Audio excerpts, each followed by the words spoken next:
I wish I could say I stumbled onto the dark web by mistake, that I accidentally clicked the wrong link, fell down a rabbit hole, and got tangled in things I wasn't supposed to see. But the truth is, I went looking for it. I always had a fascination with the forbidden, the unknown, the deeper, darker side of human nature. So naturally, when I first heard whispers about the dark web, I was intrigued. I wanted to see if the stories were true, if there really were corners of the internet where the most twisted desires were indulged. I started small browsing marketplaces that sold illegal software and stolen data. It was all so mundane, but the further I went, the more curious I became. I started to hear about the truly hidden sites, the ones that required invitations, passwords, or cryptic keys. These were the places people only spoke about in code. And after months of lurking and digging, I found what I thought I was looking for. A forum post led me to a place called the Echo Files. The name alone didn't mean much, but the description beneath it piqued my interest. A place where you'll find the secrets buried by time, the truth no one else will show you. The post didn't elaborate, but there was something in its tone that hooked me. It felt different, less like a scam, more like a challenge. I clicked the link, and what I found set off a chain of events that I can never undo. The gateway.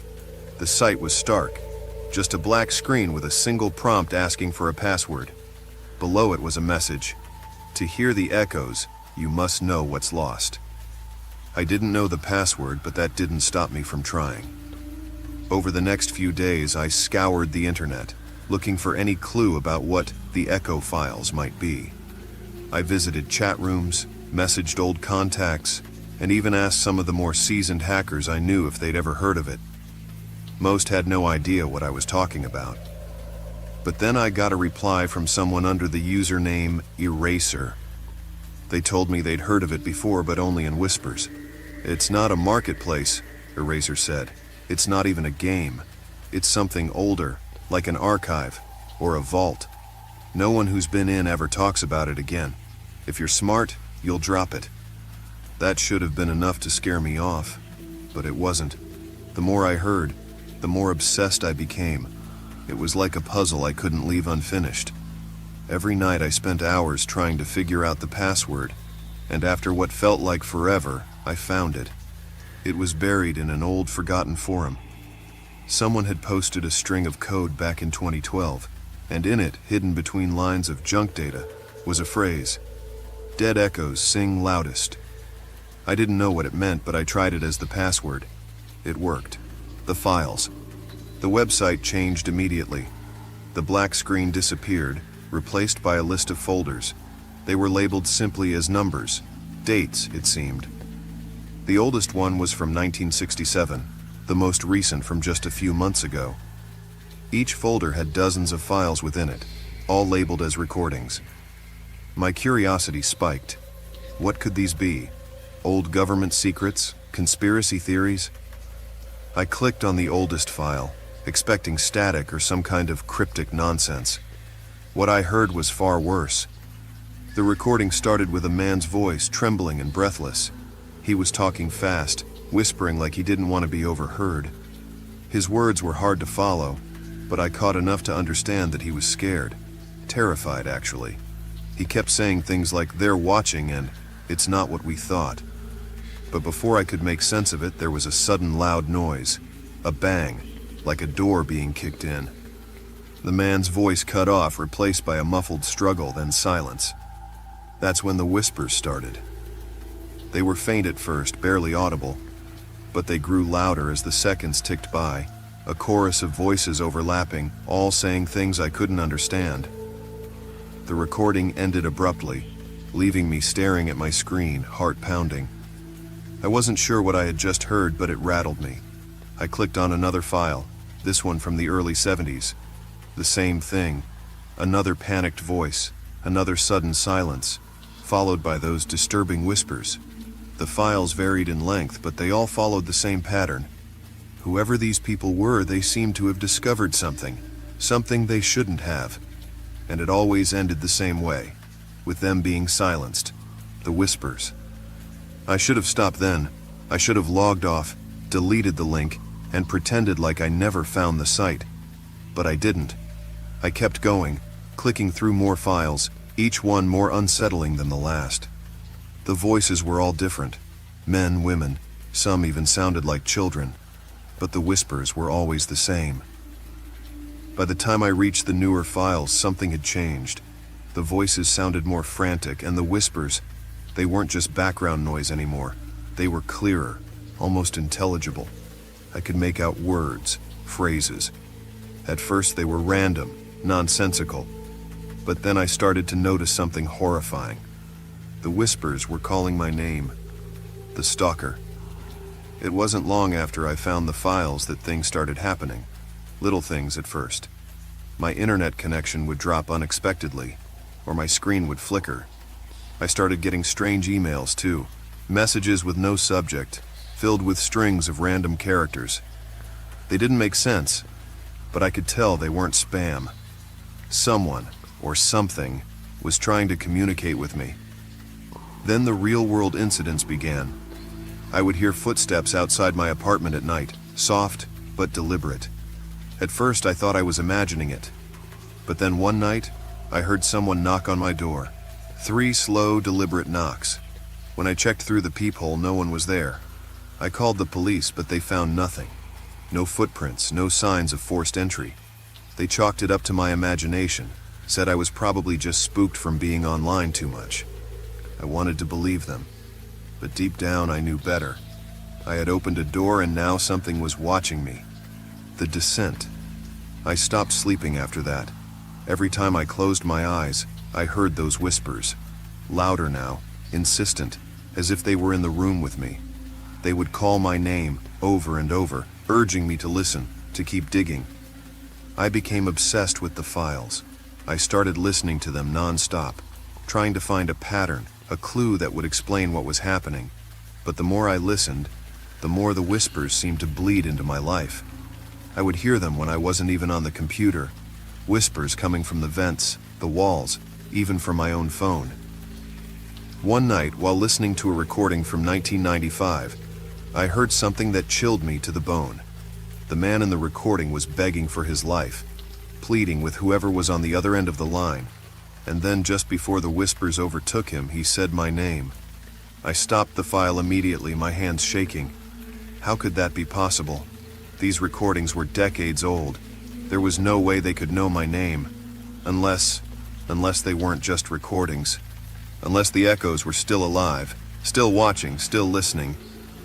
The final recording. I don't know how long it's been since I first found the echo files. Days have blurred into weeks, and I haven't left my apartment in what feels like forever. The whispers are constant now, filling every corner of my mind. They don't stop. They never stop, and I can't escape them. A new email arrived this morning. It contained a single file, labeled with today's date. My hands trembled as I clicked on it, my breath hitching in my throat. The recording started with silence, then the familiar sound of someone speaking. Only this time, it wasn't a stranger's voice. It was mine. The whispers followed soon after, louder than ever, surrounding me, suffocating me. I tried to turn the recording off, but my computer froze. The whispers continued, growing more frantic, more demanding. And then, just as the recording ended, I heard it, clear as day. A knock at my door. 3 slow, deliberate knocks. And this time I know they're not leaving. It all started with boredom. No, maybe that's not the right word. More like curiosity. The kind that creeps in late at night when you've seen all there is to see on the surface web. I was no stranger to the dark web, but I never went too deep. I stuck to the safe side. Forums, conspiracy threads, hidden subcultures. But this night something was different. The usual haunts felt dull. I wanted to find something new, something that would stick with me, that would scare me. I remember the forum thread vividly. For those seeking the truth, the code sees all. It didn't make sense. I clicked the link, expecting another hoax or a hidden page full of gibberish. Instead, I was redirected to a plain black screen with a single line of text blinking at the top. Enter the code to begin. I should have clicked out. I should have listened to that nagging feeling in my gut that told me this was different, dangerous even. But I didn't. I thought it was some sort of puzzle, maybe an elaborate ARG or some hacker's idea of fun. So I typed in a random series of numbers, 1234. Nothing. I typed again, this time the date of my birth. Still nothing. Hours passed as I tried combinations, personal numbers, historical dates, cryptic phrases. Each time, the screen would flash red for a second, signaling I'd gotten it wrong. But then something changed. I don't know what I typed. My fingers moved on autopilot, maybe a mix of numbers and letters from my subconscious. But the screen flashed green, and the page began to load. I didn't know it then, but that's when everything shifted. That's when I let them in. The gateway to darkness. The site that opened up was like nothing I'd ever seen before. No typical layout, no menus, just rows of distorted images and symbols. It felt ancient, like I'd unlocked something long forgotten. My screen filled with lines of cryptic code, flashing at lightning speed. And then, out of nowhere, a new line appeared at the bottom. Do you want to see the truth? I stared at it, feeling a deep, primal sense of fear rise within me. My finger hovered over the mouse. Every fiber of my being told me to close the tab, shut down the computer, and forget this ever happened. But, like an idiot, I clicked yes. The screen flickered and a video feed began to play. At first it was grainy and indistinct, but then the image sharpened. It was a live feed of someone's living room. I didn't recognize the place. It was a nondescript space, plain furniture, muted lighting, but something was off. It felt too quiet. And then I saw her, a woman sitting in a chair, staring directly into the camera. Her eyes were wide, unblinking. There was something deeply unsettling about her expression, like she was aware of me watching her. Suddenly, a message popped up on the screen. "She can see you." I panicked, slamming my laptop shut. I could feel my heart pounding in my chest, but it was too late. That strange, unnerving feeling had already settled in. Something wasn't right, and I wasn't alone anymore. The visitors. Over the next few days, I tried to shake it off. I told myself it was just a creepy website, a prank designed to mess with people like me. But every time I opened my computer, no matter what site I visited, I'd see flashes of those eyes, the woman from the video. At first it was brief, just a second or two. But then the images stayed longer, lingering in the corner of the screen, and then it escalated. I started getting messages, emails with no sender filled with lines of code I didn't understand. My phone would buzz with notifications, but when I checked, there was nothing there. One night, I woke up to my computer screen flickering on its own. I hadn't touched it in hours, but there it was, another live feed. This time it was my apartment. I froze. I could see myself lying in bed, the camera watching from the corner of the room. My breath caught in my throat, and for the first time in years, I felt true terror. The messages became more direct. "We see you. You've been chosen. The code is everywhere." I began hearing whispers in my apartment, faint, disembodied voices speaking in some garbled language. At first I thought it was just my imagination, but then the shadows started moving. I'd catch glimpses of figures standing in doorways, lurking in corners, watching me from the darkness. They were always there, just out of sight, just out of reach. I couldn't escape it. The code had infected everything, my phone, my TV, even my dreams. I'd wake up in a cold sweat, heart racing, convinced that someone was standing over me, watching, waiting. Descent into madness. The more I tried to ignore it, the worse it got. My friends noticed something was wrong. I stopped going to work, stopped responding to messages. I couldn't focus on anything but the feeling of being watched. And the worst part? No matter how much I tried to delete it, to disconnect, the code kept coming back. I'd wipe my hard drive, change my passwords, even buy new devices, but it didn't matter. The eyes were always there, watching. I became a prisoner in my own home. I stopped leaving the apartment altogether. I couldn't sleep, couldn't eat. All I could do was sit in front of my computer, staring at the endless lines of code, trying to find a way out. But there was no way out. I was in too deep. And then, one night, they came. I was sitting in the dark, my laptop screen casting a faint glow across the room. The whispers had grown louder, the shadows more aggressive. I could feel them closing in. And then, my screen flickered. A new message appeared. "We're here."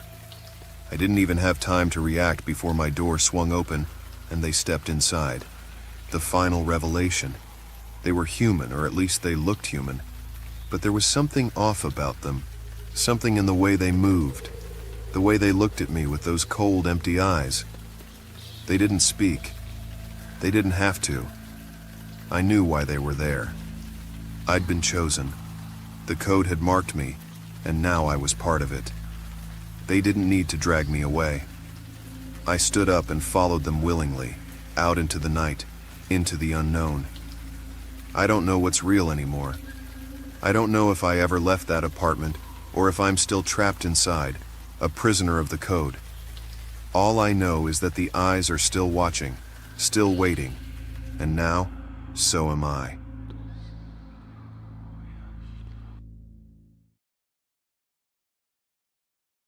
I've always been one of those people who is endlessly curious about the things I shouldn't be.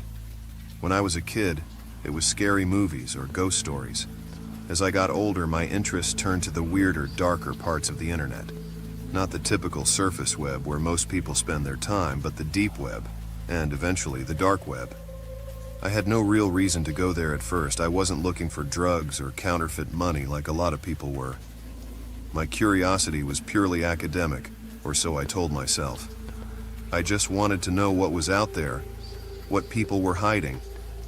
That's how it started. It was late one night around 2 a.m. when I first stumbled upon a strange forum. I'd been browsing dark web message boards for hours, reading conspiracy theories, urban legends, and all sorts of weird, unsettling stuff. But this one forum was different. It had a minimalist design, nothing flashy, just a plain black background with white text and a single banner that read, "Welcome to the network." I clicked into it figuring it was just another community of hackers, black market dealers, or some underground cult-like group. But what I found was more unsettling than anything I'd seen before. The main thread was titled, "Make a Wish." Underneath, it had a description that sent a chill down my spine. "Tell us your deepest desire, and the handler will make it happen, for a price." I scrolled through the replies, half expecting to find trolls and fake stories, but they weren't like anything I had seen before. These were serious requests.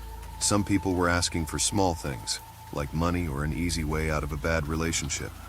But others were darker. There were people asking for revenge, for someone to disappear, for lives to be ruined. And then the most disturbing part, people claiming their wishes had been granted. It was clear that the handler, whoever or whatever they were, had some real power. I don't know why I did it.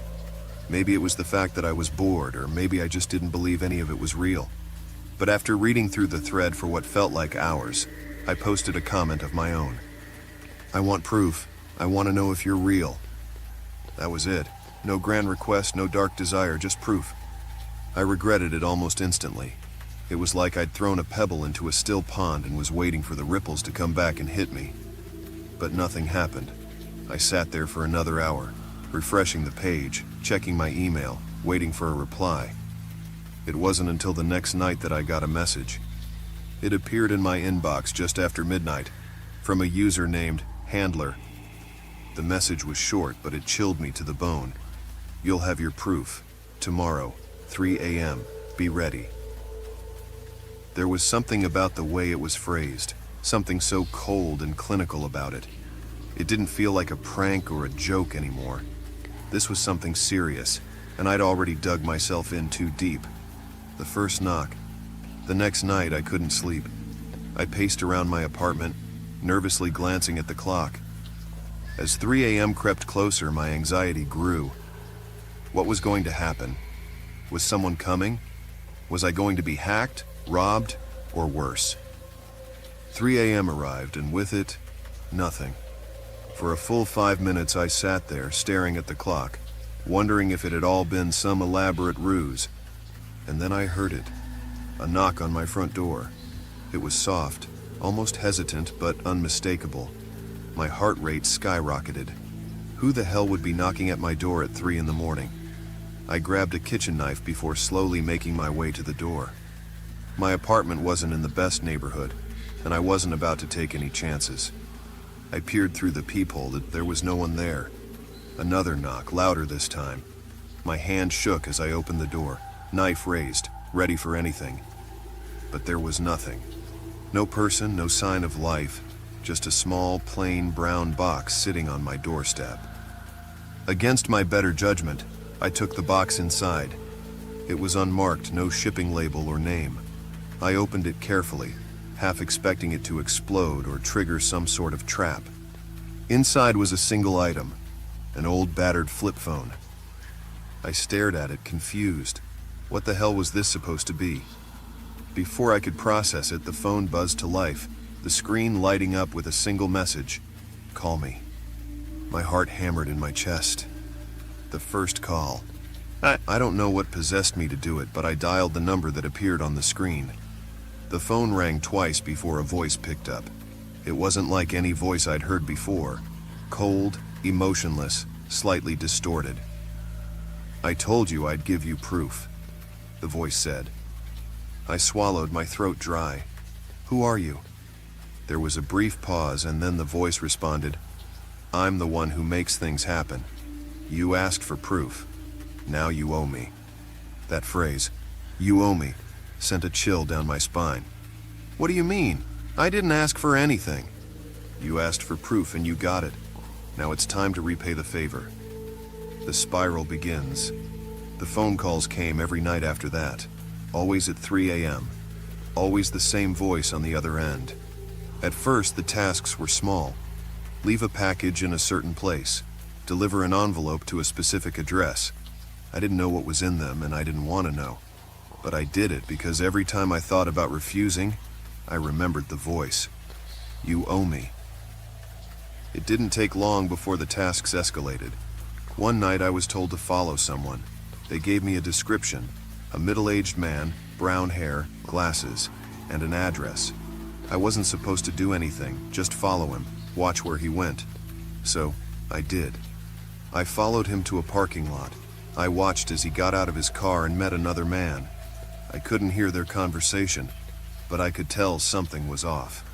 The other man was angry, gesturing wildly, while the man I'd followed stood there, looking terrified. And then, without warning, the second man pulled out a gun. The shot rang out in the night, deafening in the quiet. I stood frozen, watching as the man I'd followed collapsed to the ground, blood pooling beneath him. I wanted to scream, to run, to do something, anything, but I couldn't move. I was trapped, paralyzed by fear. The next night, the phone rang again. "Good job," the voice said. "Now let's move on to the next task." The breaking point. The tasks became more frequent, more dangerous. Every time I thought about going to the police or smashing the phone, I was reminded that the handler knew everything about me. They knew where I lived, where I worked, who my friends were. Every time I even thought about disobeying, something would happen.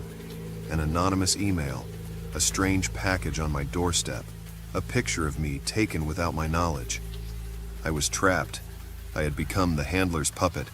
The worst part? I had no idea why. I hadn't asked for anything. I hadn't wanted anything. All I wanted was proof. Proof that the dark web wasn't just stories and rumors. And now, I had it. But it had cost me everything. The final call. The last call came a week ago. I knew it was coming. The voice had grown more insistent, more demanding. I had been doing the handler's bidding for months now, and I was on the verge of breaking. When the phone rang at 3 a.m. that night, I knew this would be the end. "You've done well," the voice said, "but now it's time for your final task." I waited, holding my breath. "Kill someone. Tonight." I froze. What? No, I can't do that. You've been following orders for months. Now you'll finish it, or else. What followed was a night of terror, suspense, and a final confrontation that pushed me to my breaking point. By the time the sun rose the next morning, my life had changed forever. And the handler, they're still out there waiting, watching, because once you get involved with them, they never let you go. You know how people joke about conspiracy theories? About how all the stuff you hear about lizard people, secret government programs, and world domination plots are just the work of crackpots in tinfoil hats? I used to laugh too. I used to be that guy, but not anymore. It started a couple of months ago when I was browsing some forums on the dark web. Yeah, I know, I shouldn't have been there, but sometimes you go places just to see what's out there. A sort of thrill-seeking adventure into the unknown, right? I wasn't looking for anything illegal, just a bit of the weird and obscure. But this was different. I stumbled upon a thread with the title, "The Real Truth They Don't Want You to Know." I've seen these types of posts a million times. Always some half-baked theory about alien invasions or secret societies running the world. But the responses were different. The people in the thread weren't just talking, they seemed genuinely scared. They kept mentioning a group called the Purveyors and how they controlled everything behind the scenes, pulling the strings of governments, corporations, even entire nations.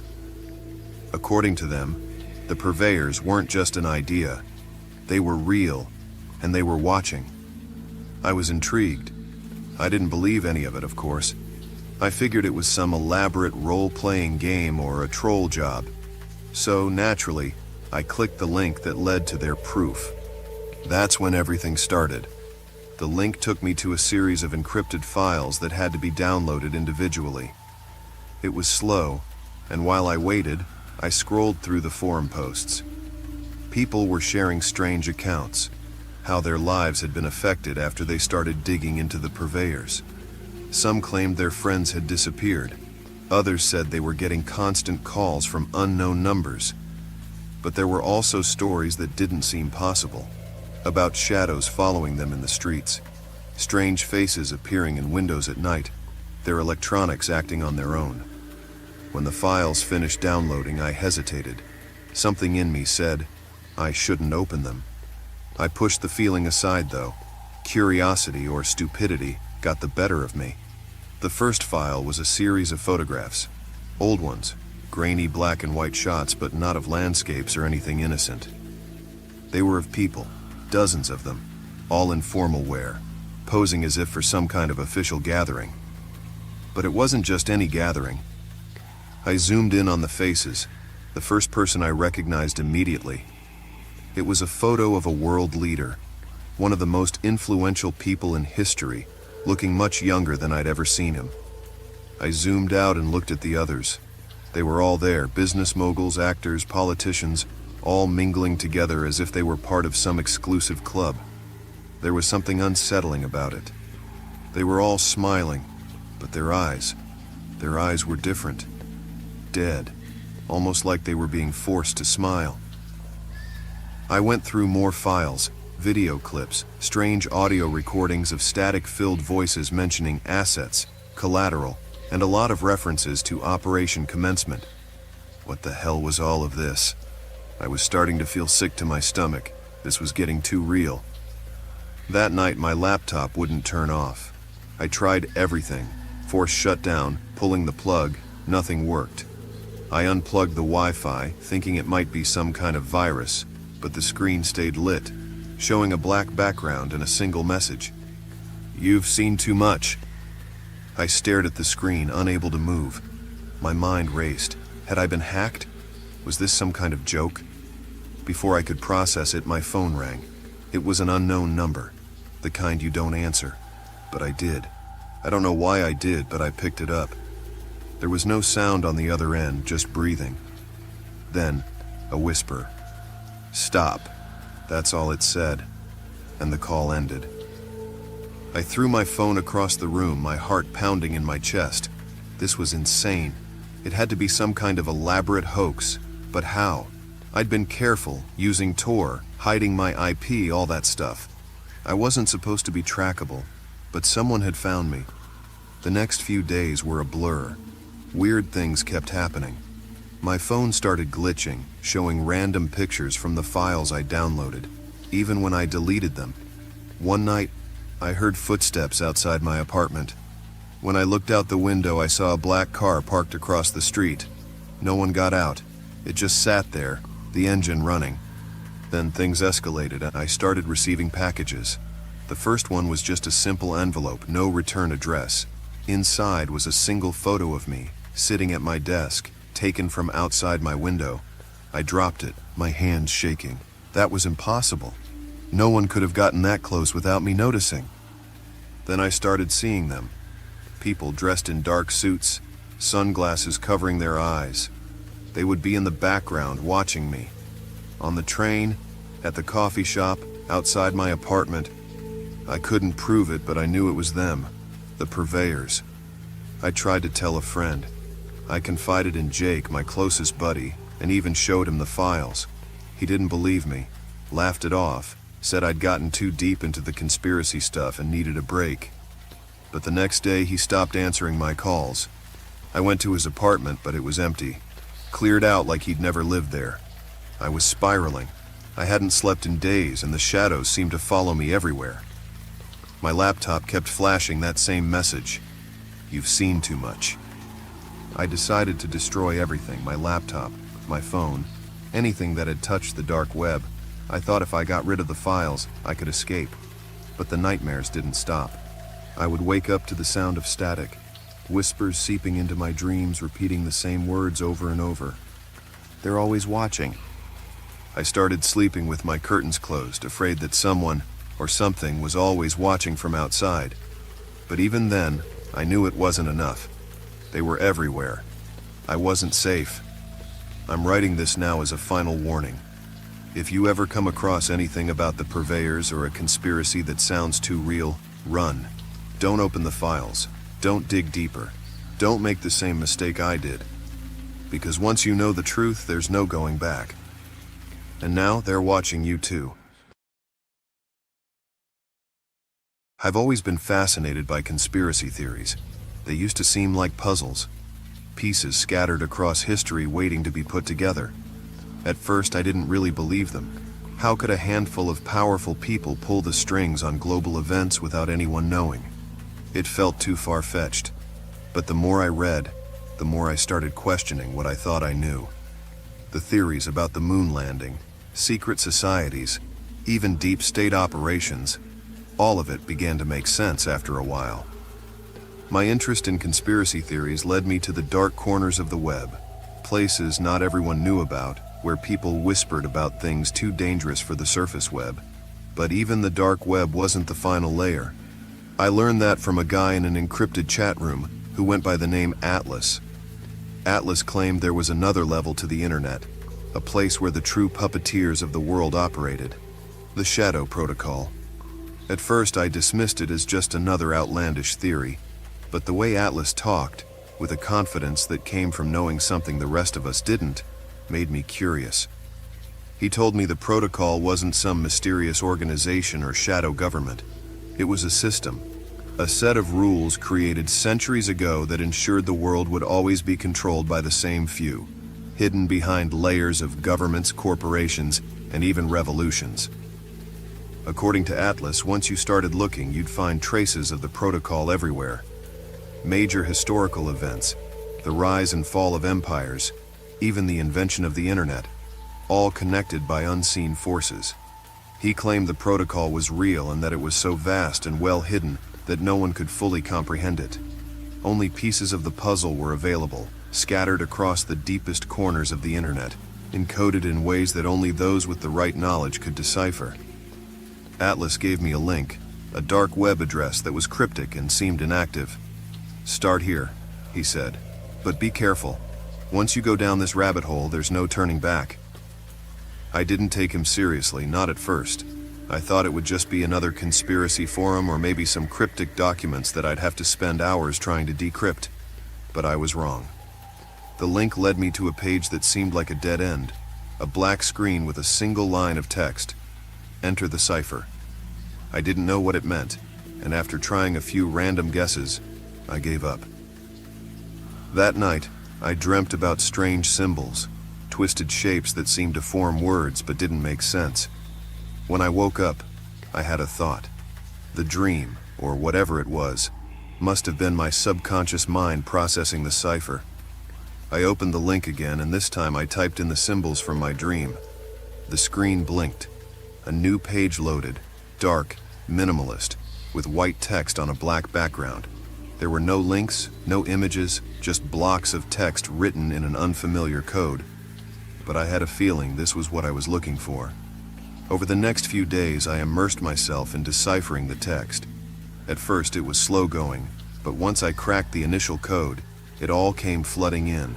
References to historical events, wars, assassinations, technological advances, all pointing to the existence of a hidden system. This was the protocol, and I was slowly uncovering its secrets. The deeper I went, the more disturbing it became. According to what I uncovered, the protocol wasn't just a passive system of control. It actively manipulated reality, steering human events in ways that served its purposes.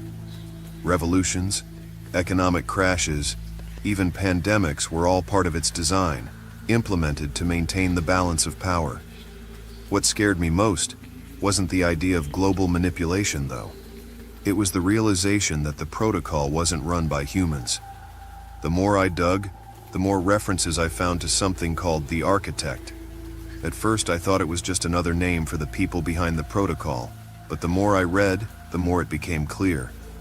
The architect wasn't human. It was something older, more abstract, an entity that existed beyond our perception of reality. It didn't have a physical form, but it had been influencing the world since the dawn of civilization.